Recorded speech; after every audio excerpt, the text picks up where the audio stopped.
students, how are you all? Hope so that you will be fine and enjoying good health. Today I am going to deliver the lecture of class 5th, subject maths, and lecture number 3. Today I am going to start my unit number 6 and the topic is measurements. In measurements we will discuss further distance, time and temperature. Distance, time and temperature. First of all, in our book the topic is distance on page number 84. Any given object is measured using a standard unit. The metric system is used in Pakistan and most other countries. In this system, the standard unit of length is meters. यानी कि जब भी हमें किस चीज़ की length find out करनी है तो हमें किस चीज़ में हम फाइंड आउट करते हैं. पाकिस्तान में मोस्टली अदर कंट्रीज में कौन सा सिस्टम यूज़ होता है? मैट्रिक सिस्टम यूज़ होता है. मैट्रिक सिस्टम में जो ज़्यादातर हम यूज़ करते हैं दैट इज़ मीटर्स. ज़्यादातर हम किसको यूज़ करते हैं कि किसी भी चीज़ की लेंथ को फाइंड आउट करने के लिए हम मीटर यूनिट जो है वो यूज़ करते हैं. Other units are related to the basic unit by multiples of 10. The most commonly used units in the metric system are millimeter, centimeter, meter and kilometer. यानी कि ज़्यादा जो हम मेजरमेंट जिसमें करते हैं, वैसे तो हमारे पास ये भी है, हेक्टामीटर भी हमारे पास है यूनिट है, डेकामीटर भी हमारे पास यूनिट है, डेसीमीटर भी हमारे पास यूनिट है. लेकिन मोस्टली जो हम यूज़ करते हैं लेंथ को मेजर करने के लिए वो या तो किलोमीटर होता है या मीटर होता है या सेंटीमीटर होता है या मिलीमीटर. ठीक है. अगर आप एक स्केल लेते हैं फॉर एग्जांपल, तो इसमें जो है वो एक साइड पे आपके इंचेस हैं और दूसरी साइड पे आपके सेंटीमीटर्स बने हुए हैं. तो इन दोनों के दरमियान जो डिस्टेंस है वो क्या कहलाता है? 1 सेंटीमीटर कहलाता है. ठीक है. और इसमें अगर इन दोनों के दरमियान के एरिया को मजीद 10 यूनिट्स में डिवाइड किया गया है तो हर एक यूनिट जो है वो क्या कहलाती है? वो मिलीमीटर्स कहलाती है. ठीक है. इसका मतलब है कि 1 सेंटीमीटर के अंदर कितने मिलीमीटर होते हैं? 10 मिलीमीटर्स होते हैं. 1 सेंटीमीटर के अंदर कितने मिलीमीटर्स होते हैं? 10 मिलीमीटर्स होते हैं. ठीक है. और इसी तरह 1 मीटर के अंदर 100 सेंटीमीटर्स होते हैं. ठीक है. और इसी तरीके से 1 किलोमीटर के अंदर कितने होते हैं? 1000 मीटर्स होते हैं. ठीक है. 1 सेंटीमीटर में 10 मिलीमीटर्स होते हैं. 1 मीटर में कितने सेंटीमीटर होते हैं? 100 सेंटीमीटर होते हैं. और 1 किलोमीटर में कितने मीटर्स होते हैं? 1000 मीटर्स होते हैं. ये आपकी बुक में जो है वो एक स्केल बना हुआ है. सबसे पहले आपके पास किलोमीटर है, फिर उससे छोटी वैल्यू आपके पास क्या है? हेक्टामीटर. उससे छोटी डेकामीटर, देन मीटर्स. मीटर से छोटी क्या है? Decimetre, then centimetre and then millimetre. ठीक है. अब क्या है कि जब हम ये हमारे पास ये बड़ी वैल्यूज हैं और ये हमारे पास छोटी वैल्यूज हैं, कि जब हम बड़ी वैल्यू से छोटी वैल्यू की तरफ जाएंगे तो हमें क्या करना होगा? हमें डिवाइड करना. जब हम बड़ी वैल्यू से छोटी की तरफ जाएंगे तो हम क्या करेंगे? हम डिवाइड करेंगे. और जब हम छोटी वैल्यू से बड़ी वैल्यू की तरफ जाएंगे क्या करेंगे? हम छोटे मिलीमीटर से हम मीटर की तरफ जाएंगे. मिलीमीटर से मीटर, तो हमें क्या करना होगा? हमें मल्टीप्लाई करना होगा. ठीक है. देखिए अब इनके दरमियान जो डिस्टेंस है वो 10 का डिस्टेंस है. 10 यहाँ पर, 10 यहाँ पर और 10 यहाँ पर. इसका मतलब है मीटर्स और मिलीमीटर के दरमियान जो डिस्टेंस है वो कितना है? 10 कितना इनको मल्टीप्लाई करेंगे तो कितना होगा डिस्टेंस इसके दरमियान? 1000 का. तो इसका मतलब है कि 1 metre is equal to 1000 millimetres. 1 metre is equal to 1000 millimetres के इक्वल होता है. ठीक है. तो अब हम क्या है कि बड़ी वैल्यू से हम छोटी वैल्यू की तरफ जाएंगे तो हम क्या करेंगे? डिवाइड. और जब हम छोटी वैल्यू से बड़ी वैल्यू की तरफ जाएंगे तो हम क्या करेंगे? मल्टीप्लाई करेंगे. इसी रूल को big to small multiply. Big बड़ी से छोटी वैल्यू की तरफ जाना है तो हमने क्या करना होगा? हमें मल्टीप्लाई करना होगा. और जब हमें छोटे से बड़े की तरफ जाना होगा तो क्या करना होगा? हमें डिवाइड करना होगा. ठीक है. अब इसी को आपकी बुक में भी लिखा हुआ है big to small multiply and small to big divide. अब क्या है हमारे पास जो एक्सरसाइज नंबर 1 है इसमें फर्स्ट 2 आपके पास हुए हुए हैं. थर्ड 1 हमने करना है स्टार्ट. एक्सरसाइज नंबर 1 है, इसमें थर्ड क्वेश्चन आपके पास है 893.2 metres is equal to dash kilometre. अब आपने बताया है कि एक मीटर से किलोमीटर की तरफ हमने जाना है, मीन कि हमने एक छोटी वैल्यू से बड़ी वैल्यू की तरफ जाना है। ठीक है, देखिए आपको बताया है कि ये मीटर छोटी वैल्यू है और किलोमीटर बड़ी वैल्यू है। तो छोटी से बड़ी की तरफ जाने के लिए हमें क्या करना होगा, डिवाइड। और किससे डिवाइड करना होगा, देखिए मीटर यहाँ पर 10, यहाँ पर 10, यहाँ पर 10, तीनों को आप मल्टीप्लाई करोगे तो क्या आएगा 1000। इसका मतलब है हमें किससे डिवाइड करना होगा, 1000 के साथ डिवाइड करना होगा। 893.2 को डिवाइड करूंगी मैं 1000 के साथ, जब 1000 के साथ डिवाइड करूंगी ये पॉइंट फिनिश करूंगी तो नीचे क्या आ जाएगा, इसका 10 आ जाएगा क्योंकि पॉइंट के बाद 1 डिजिट है। 8932 डिवाइडेड बाय इन दोनों को मल्टीप्लाई करूंगी तो यहाँ पर आ जाएगा 10,000। तो जब 10,000 को मैं डिवाइड करूंगी तो हमारे पास नीचे 4 जीरोस है। इसका मतलब है कि आपके पॉइंट के बाद 4 डिजिट्स आने चाहिए, 1 2 3 4 डिजिट्स आपके पास है, तो ये आपके पास आंसर आ जाएगा 0.89। और यहाँ पे आप फिल कर देंगे 0.8932, आप इसको फिल कर देंगे। ठीक है, इसी तरीके से आपके पास क्वेश्चन नंबर 4 है। नेक्स्ट 9.3 मीटर्स है और इधर आपके पास है इसमें कितने मिलीमीटर्स होंगे। अब मीटर से हमने किसमें जाना है, मिलीमीटर की तरफ। तो मीटर से मिलीमीटर के जाने के लिए हम क्या करेंगे, मल्टीप्लाई। और कितना किससे मल्टीप्लाई करेंगे, मीटर से मिलीमीटर के दरमियान देखें कितने, 10 10 10 10 और 10 और 10 को मल्टीप्लाई करेंगे तो क्या आएगा 1000। इसका मतलब है कि हमें क्या करना होगा, इस वैल्यू को 1000 से मल्टीप्लाई करना होगा। 9.3 मल्टीप्लाई बाय 1000। अब इसका पॉइंट फिनिश करूंगी, नीचे क्या आ जाएगा 10, 10 से कैंसिल, इनको आपस में मल्टीप्लाई करूंगी, 93 मल्टीप्लाई बाय 100 करूंगी तो क्या आएगा 9300 आ जाएगा मेरे पास आंसर, 9300 मिलीमीटर। 9.3 मीटर्स में कितने होंगे, 9300 मिलीमीटर होंगे। नेक्स्ट हमारे पास फिफ्थ वन है, उसमें क्या है 32.6 सेंटीमीटर्स में कितने आपके पास मीटर्स होते हैं। अब सेंटीमीटर जो है वो छोटी वैल्यू है और मीटर जो है वो बड़ी वैल्यू है। अब सेंटीमीटर से मैंने कहां जाना है, मीटर की तरफ, छोटे से बड़े की तरफ।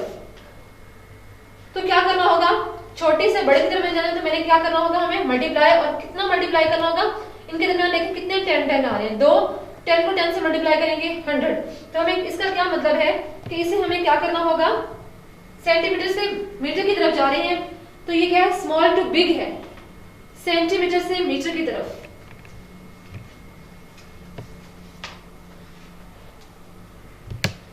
सेंटीमीटर से हमने मीटर की तरफ जाना है तो हमें क्या करना होगा, डिवाइड करना होगा। सेंटीमीटर से मीटर की तरफ, यानी कि छोटी वैल्यू से मैं बड़ी वैल्यू की तरफ जा रही हूं तो हमें क्या करना होगा, मैंने आपको बताया कि डिवाइड करना है। तो कितना डिवाइड करना है, 10 और 10 100 से हमने डिवाइड करना है। ठीक है, 32.6 डिवाइडेड बाय 100 आ जाएगा, इसका पॉइंट फिनिश करेंगे, इसका नीचे 10 आ जाएगा। कितना होगा 326 डिवाइडेड बाय 1000, तो क्या करेंगे 0.326, इसका क्या आंसर आ जाएगा 0.326 मीटर, इसका जो है वो आंसर आ जाएगा। ठीक है, मिलीमीटर हो गया। उसके बाद नेक्स्ट मैं आपको करवा रही हूँ 8th वाला। 8th वाले में क्या है आपके पास कि 34.5 किलोमीटर्स है और उसमें आपने बताने हैं कितने मीटर्स हैं, किलोमीटर से मीटर। अब ये किलोमीटर से मैं कहां जा रही हूँ, मीटर की तरफ। तो ये मैंने बड़ी से कहां पर आ रही हूँ, छोटे की तरफ। तो मुझे क्या करना होगा, बड़े से छोटे की तरफ। देखिए बड़े से छोटे की तरफ क्या करते हैं हम, मल्टीप्लाई। तो बड़े से छोटे की तरफ जाने के लिए हमें क्या करना होगा, मल्टीप्लाई। और कितना है 1000 से हमें मल्टीप्लाई करना होगा। ठीक है, 34.5 मल्टीप्लाई बाय 1000, इसका पॉइंट फिनिश करेंगे, नीचे क्या रहेगा 10, इस 0 से ये 0 कैंसिल। 345 को मैं 100 से मल्टीप्लाई करूंगी तो मेरे पास आंसर आ जाएगा 34,500 मेरे पास आंसर आ जाएगा। ठीक है, ये आपके पास इसमें मीटर्स आ जाएंगे। तो बस आप इस स्केल को आपने याद रखना है और ये याद रखना है कि जब हमने बड़े से हमने जो है वो छोटे की तरफ जाना है तो हमें क्या करना होगा, मल्टीप्लाई। और छोटे से बड़े की तरफ हमें जाने के लिए क्या करना होगा, डिवाइड करना होगा। ठीक है, मैंने आपको बता दिया है कि हर एक के दरमियान 10 का डिफरेंस है। अगर आपने मीटर से, जैसे मीटर में आना है तो आपको 10 से मल्टीप्लाई करना होगा। अगर मीटर से सेंटीमीटर में आना है तो आपको 100 से मल्टीप्लाई करना होगा। अगर मीटर से आपको मिलीमीटर की तरफ आना है तो आपको 1000 से मल्टीप्लाई करना होगा। इसी तरह अगर आपने मीटर से डेकामीटर में जाना है तो 1000 के साथ डिवाइड करना होगा। और मीटर से आपने हेक्टामीटर में जाना है तो आपको 100 से डिवाइड करना होगा। और अगर आपने मीटर से किलोमीटर में जाना है तो आपको 1000 के साथ डिवाइड करना होगा। हाँ, जिसके बाद एक्सरसाइज नंबर 2 है, इसमें भी आपने क्या करना है, ब्लैंक्स ही फिल करनी है। ठीक है, फर्स्ट वन आपके पास हुआ है, सेकंड वन है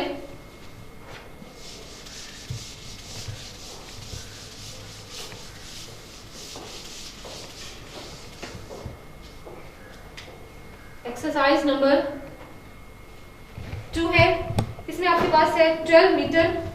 अब बताना है कि इसमें कितने सेंटीमीटर होंगे। सेकंड वन है 12 metre and 65 centimetre is equal to dash centimetre. Means कि हमने इस मीटर को भी किस में कन्वर्ट करना है, सेंटीमीटर में कन्वर्ट करना है, और फिर दोनों का टोटल हमने बताना है कि टोटल इसमें कितने सेंटीमीटर होते हैं। तो 1 मीटर में कितने सेंटीमीटर होते हैं, 1 मीटर में कितने सेंटीमीटर होते हैं, 100 सेंटीमीटर।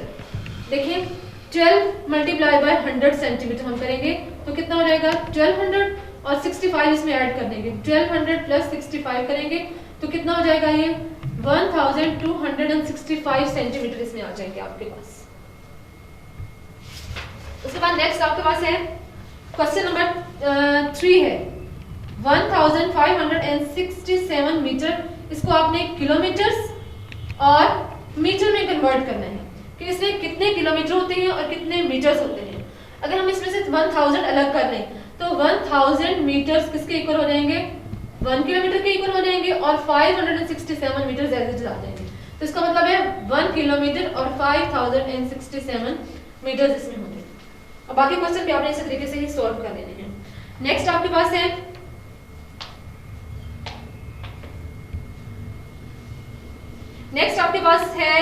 Exercise number 3। इसमें है एडिशन, कि आपने ऐड कैसे करना है।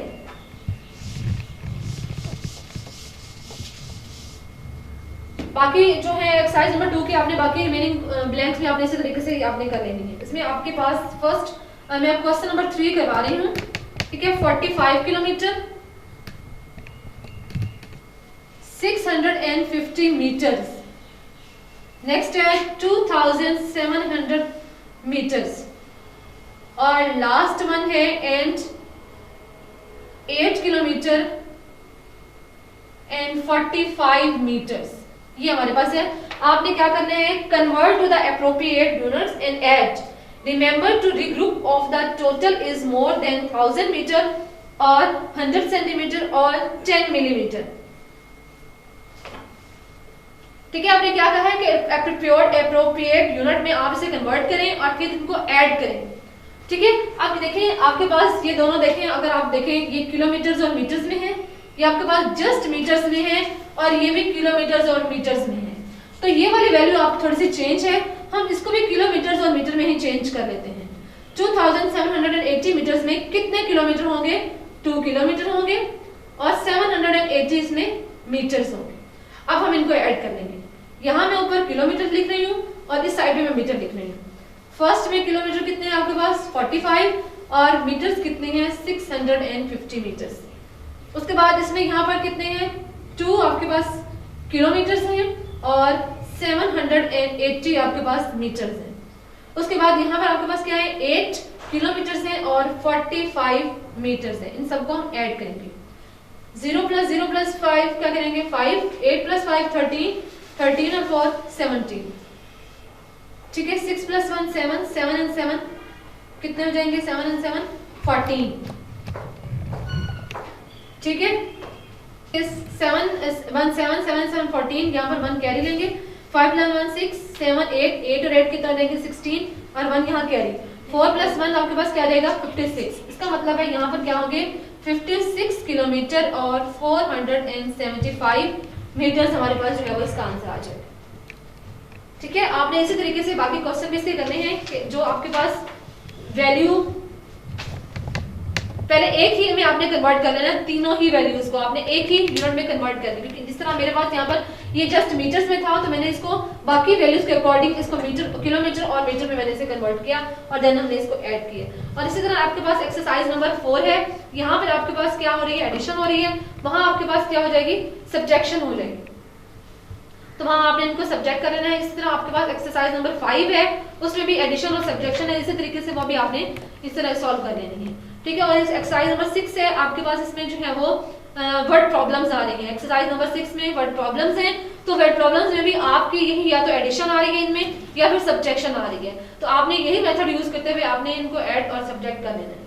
ठीक है, उसके बाद नेक्स्ट हमारे पास टॉपिक जो स्टार्ट हो रहा है that is time. Time is very important in our life. On your book, page number 89. What time does the clock on the left show? Show a 4:45 on the clock face on the right. How long does the hour hand take to go from one number to another?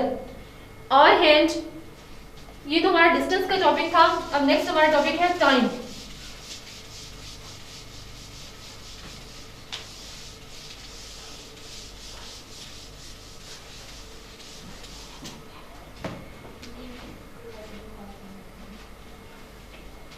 Clock बनी हुई है 12, 6, 3, 9।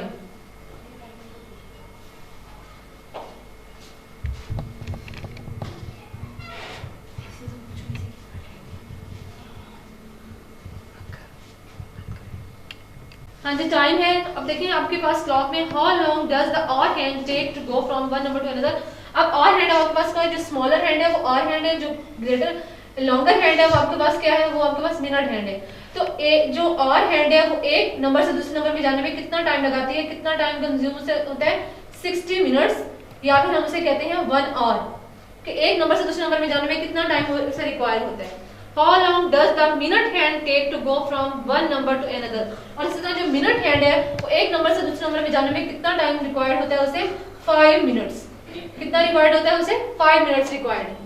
उसके बाद next आपके पास है कि 1 minute में कितने सेकंड्स होते हैं। 1 minute is equal to 60 seconds. ठीक है, और इसी तरह 1 आवर आपके पास है वो किसके इक्वल होता है, 60 मिनट्स के इक्वल होता है। और इसी तरह आपके पास 1 डे है, उसमें कितने आवर्स होते हैं, 1 day is equal to 24 hours. अब इसमें आपके पास एक्सरसाइज नंबर 7 में क्या है, convert the following 4 minutes is equal to dash seconds. Exercise number 7 है, इसमें है 4 minutes is equal to dash second. तो 1 मिनट में पहले हम देख लेते हैं कितने सेकेंड्स होते हैं, 60 सेकेंड। तो 4 मिनट में क्या होगा कि आपने 60 को मल्टीप्लाई कर देना है 4 के साथ, तो क्या आ जाएगा 240 सेकेंड्स। यहाँ पे कितना रहेगा 240 सेकेंड्स आपके पास आ जाएगा। इसी तरह 3 आवर्स है, तो उसमें आपने is equal to dash minute से आगे, तो 3 आवर्स, 1 आवर में कितने मिनट्स होते हैं 60, तो 3 आवर्स के निकालने के लिए 60 को आप 3 से मल्टीप्लाई करेंगे, 63 आवर कितना होगा आपके पास 180 मिनट्स आ जाएगा आपके पास। इस तरह रिमेनिंग भी आप लोगों ने इस तरह करना है। क्वेश्चन नंबर 4 है 4 आवर्स एंड 10 मिनट्स, उसमें कितने आपके पास मिनट्स होंगे 4 आवर्स में, पहले आप देखें कितने मिनट होते हैं, 1 आवर में 60 मिनट्स होंगे, तो 4 आवर में कितने होंगे, आपने इसको 4 से मल्टीप्लाई कर देना है, कितना होगा 240 और 10 मिनट्स वो वाले जो साथ आपके लिखे हुए हैं, तो कितने हो जाएंगे टोटल 250 मिनट्स आपके पास आ जाएंगे। उसके बाद एक्सरसाइज नंबर 8 है, इसमें आपने क्या करना है, ऐड करना है। क्या करना है, आपने इनको ऐड करना है 2 मिनट्स 34 सेकेंड्स।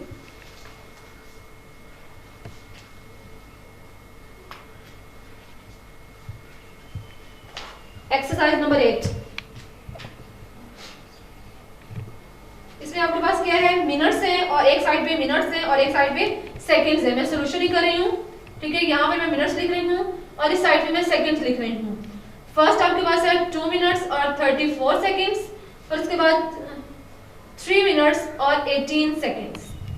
इनको ऐड करेंगे 8 + 4 12, यहाँ पर 1 कैरी, 3 1 4 4 और 1 5 52, 3 + 5 52, तो क्या रहेगा आंसर मेरा 5 मिनट्स एंड 52 सेकंड्स। क्या रहेगा आंसर 5 मिनट्स एंड 52 सेकंड्स। तो बाकी क्वेश्चन भी आपने इसी तरीके से सॉल्व करने हैं। नेक्स्ट और मिनट का है, फिर डेज और आवर्स का है, फिर और मिनट का है, और फिर ईयर और मंथ का है। ठीक है, उसके बाद आपके सब्जेक्ट भी इसी तरीके से आपने कर लेने हैं। सब्ट्रैक्शन का है 4 hours 48 minutes from 6 hour 53 minutes. Exercise number 9, इसमें क्या है आपके पास, एक्सरसाइज नंबर 9 आवर्स हैं और मिनट्स हैं। ठीक है, एक साइड पे आपके आवर्स हैं और एक साइड पे आपके मिनट्स हैं। तो जो फ्रॉम होते हैं जो फ्रॉम के बाद वाली वैल्यू होती है वो हमने ऊपर ऐड करनी होती है, 53 और 4 और 48 आपने इनको सब्ट्रैक्ट कर लेना है। 53 में से 48 सब्ट्रैक्ट करेंगे और इधर से 6 में से 4 आप सब्ट्रैक्ट करेंगे। तो इसी तरीके से रिमेनिंग क्वेश्चन भी आपने सॉल्व कर लेने हैं। एक्सरसाइज नंबर 10 है, इसमें आपके पास एक साइड पे एक टेबल दिया हुआ है, टाइम टेबल।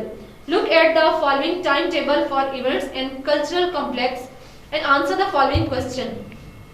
इवेंट्स है और टाइमिंग सामने उनकी दी हुई है। हॉल 1 है, उसमें पेंटिंग एग्जीबिशन है, उनकी 3 उनकी शिफ्टें हैं। फर्स्ट शिफ्ट 9 AM पे स्टार्ट होती है, सेकंड 10 AM और थर्ड 4 PM पे। इस तरह सेकंड हॉल में क्लॉथ सेल है, पहली उनकी स्टार्ट कब होती है टाइमिंग 11:20 AM पे, नेक्स्ट 12:40 PM पे और थर्ड है 5:40 PM पे। उसके बाद हॉल 3 में ऑक्शन ऑफ एंटीक्स है, वो 2:15 PM पे स्टार्ट होती है पहली, सेकंड शिफ्ट उनकी है 3:30 PM पे और थर्ड शिफ्ट है 6:45 PM पे। उसके बाद उसके क्वेश्चन के आंसर दिए हुए हैं।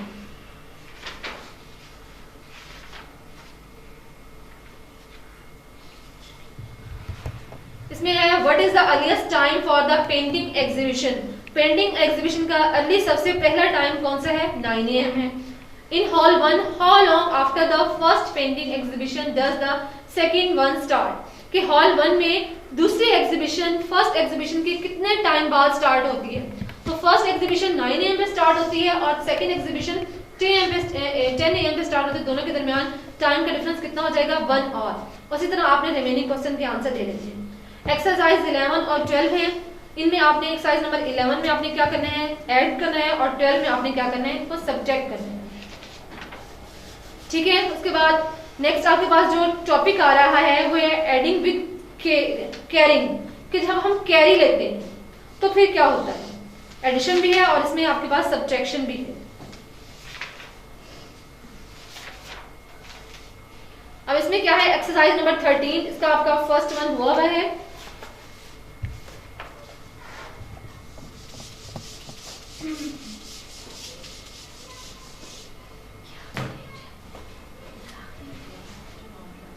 क्वेश्चन नंबर 2 है, इधर आवर्स है और इधर मिनट्स है। 36 hours 18 minutes, 32 hours and 44 minutes, इनको ऐड करना है आपने। ऐड कैसे हमने करना है, 8 + 4 कितना होगा, 12, यहाँ 1 कैरी, 4 5 एंड क्या रहेगा 62, 6 + 2 कितना होगा 8 और 3 + 3 कितना होगा 6। अब यहाँ हमारे पास क्या आया है, 68 आवर्स और 62 मिनट्स। देखिए जब हमारे पास टाइम 60 मिनट्स होता है तो उसमें कितने आवर्स होते हैं आपके पास, 68 आवर्स हैं। इसको आप और मिनट में चेंज कर लें, इसमें 60 मिनट आप अलग कर लें और 2 मिनट्स आप इसमें से अलग कर लें। 68 आवर्स, ठीक है, 60 मिनट्स किसके इक्वल होंगे, 1 आवर के, और 2 मिनट एज इट इज। अब ये 68 आवर और 1 आवर दोनों मिलकर क्या बन जाएंगे, 69 आवर्स और ये 2 मिनट्स।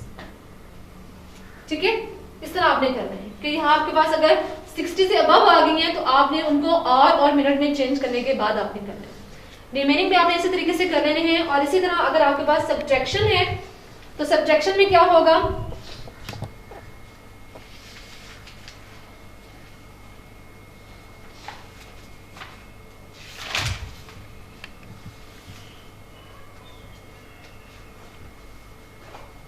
अगर आपके पास सब्ट्रैक्शन है, देखिए एक्सरसाइज नंबर 14 है, उसमें हमारे पास सेकंड क्वेश्चन है, इधर आर है और इधर आपके पास मिनट्स हैं। 26 and 18 - 22 and 44, तो क्या होगा, देखिए हमने अब 18 में से 44 को सब्ट्रैक्ट करना है। 18 जो है वो स्मॉलर वैल्यू है और 44 जो है वो बड़ी वैल्यू है, तो छोटी में से बड़ी वैल्यू हम माइनस नहीं कर सकते। हम क्या करेंगे, हम यहाँ से कैरी लेंगे। जब हम यहाँ से 1 कैरी लेंगे तो 1 और यहाँ से कैरी वहां जाएगा, 1 सिर्फ डिजिट नहीं यहाँ से कैरी जाएगा, 1 और यहाँ से कैरी जाएगा। जब 1 और मिनट वाली साइड पे जाएगा तो क्या हो जाएगा, वो यहाँ जाकर 60 मिनट्स बन जाएगा। तो क्या बन जाएगा, यहाँ पर 60 मिनट्स बन जाएगा। यहाँ पर रह जाएगा 5, ठीक है, 1 और वहां गया तो वहां जाकर वो 60 मिनट हो गया। अब क्या हो जाएगा, ये क्या बन जाएगा, ये क्या बन जाएगा, 78 बन जाएगा। क्या बन जाएगा ये 78, देखिए 78, 60 और 18 को प्लस करेंगे तो आपके पास क्या बन जाएगा, यहाँ 78 में से अब हमने 44 को सब्ट्रैक्ट करना है। 8 में से 4 सब्ट्रैक्ट करेंगे तो 4 और 7 में से 4 सब्ट्रैक्ट करेंगे तो 3, 5 में से 2 सब्ट्रैक्ट करेंगे तो यहाँ पर 3 और 2 में से 2 सब्ट्रैक्ट करेंगे तो यहाँ पर 0। तो आंसर क्या रहेगा 3 hours and 34 minutes। कि जब हम यहाँ से कैरी लेंगे वहां जाएगा तो वो क्या रहेगा 60 मिनट वहां कैरी जाएंगे। और रिमेनिंग आपने भी इसी तरीके से आपने इनको सोल्व कर लेना है। एक्सरसाइज नंबर आपके पास 15 है, उसमें क्या है कि 7 वीक्स जो है वो किसके कितने डेज होते हैं उसमें। देखिए 1 वीक में 7 डेज हैं और 7 वीक्स में कितने डेज हैं, आपने इसको 7 को 7 से मल्टीप्लाई करना है तो आपके पास 49 वीक्स आ जाएंगे, डेज आ जाएंगे। सेकेंड है 10 मंथ्स में कितने वीक्स हैं, 40 वीक। 1 मंथ में कितने वीक होते हैं, 1 मंथ में 4 वीक्स हैं, तो 10 मंथ्स में कितने वीक होंगे, 10 को 4 से मल्टीप्लाई करेंगे तो आपके पास 40 वीक्स। और रिमेनिंग भी आपने इस तरीके से आपने इनको सॉल्व कर लेना है। आगे वर्ड प्रॉब्लम्स हैं और नेक्स्ट हमारा टॉपिक है टेम्परेचर। ठीक है, अब नेक्स्ट जो है वो टेम्परेचर, किसी भी चीज का टेम्परेचर जो है वो चेक करने के लिए हमारे पास 2 स्केल होते हैं। एक हमारे पास सेल्सियस स्केल होता है और एक हमारे पास फ़ारेनहाइट स्केल होता है।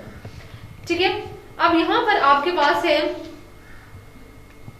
एक आपको थर्मामीटर नजर आ रहा होगा आपके पास पेज नंबर 99 पे। Thermometer is a sealed glass tube with a bulb at one end which is usually filled with mercury. यानी कि आपको जो मरकरी का है उसके एंड पर एक बल्ब होता है थर्मामीटर में और उसके अंदर मरकरी होता है। A narrow inner tube connects to the bulb. The liquid in the tube expands as the temperature increases and contracts as the temperature decreases. ठीक है, अब इसमें आपके पास क्या है, एक्सरसाइज नंबर 17 है कि सर्कल द करेक्ट सिचुएशन। कि वार्म डे है उस पर आपका जब देखें जब आपका डे वार्म है तो टेम्परेचर क्या होगा, ऑटोमेटिकली ज्यादा होगा। तो इसमें से आपने बताना है कि कौन सा टेम्परेचर किसको हम सर्कल करेंगे, 35 डिग्री सेंटीग्रेड को और 10 डिग्री सेंटीग्रेड को। वार्म डे है तो आपके पास टेम्परेचर भी क्या होगा ज्यादा, तो क्या होगा 35 डिग्री सेंटीग्रेड। इसी तरह सेकंड आपके पास है फीवरिश पर्सन। एक पर्सन को अगर जो है वो टेम्परेचर है तो उसका बुखार है, ठीक है, फीवर है, तो उसका टेम्परेचर कितना होगा, ऑटोमेटिकली उसका टेम्परेचर हाई होगा 34 डिग्री सेंटीग्रेड या 39 डिग्री सेंटीग्रेड। फिर 39 को हम सर्कल कर देंगे। इस तरह रिमेनिंग भी आपने इसी तरीके से सॉल्व करने हैं। एक्सरसाइज नंबर 18 है a boy has a fever and his temperature is 39.5 degree centigrade.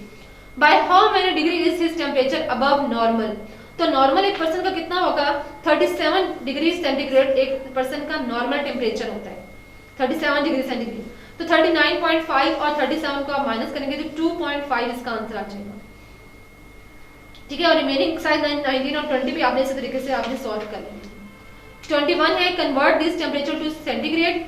देखिए आपको कन्वर्जन दी हुई है पेज नंबर 101 पे कि जब आपने सेंटीग्रेड से क्या करना हो, फ़ारेनहाइट से सेंटीग्रेड की तरफ जाना हो। अगर आपको गिवन जो हो वो फ़ारेनहाइट में हो और आपने सेंटीग्रेड में उसे शो करना हो तो आपके पास फॉर्मूला है फॉरेन टू सेंटीग्रेड। तो क्या होगा इसमें, centigrade is equal to Fahrenheit जो आपको गिवन होगा -32, आप उसे करेंगे मल्टीप्लाई बाय 5/9 कर देंगे आप। ये आपके पास फॉर्मूला है।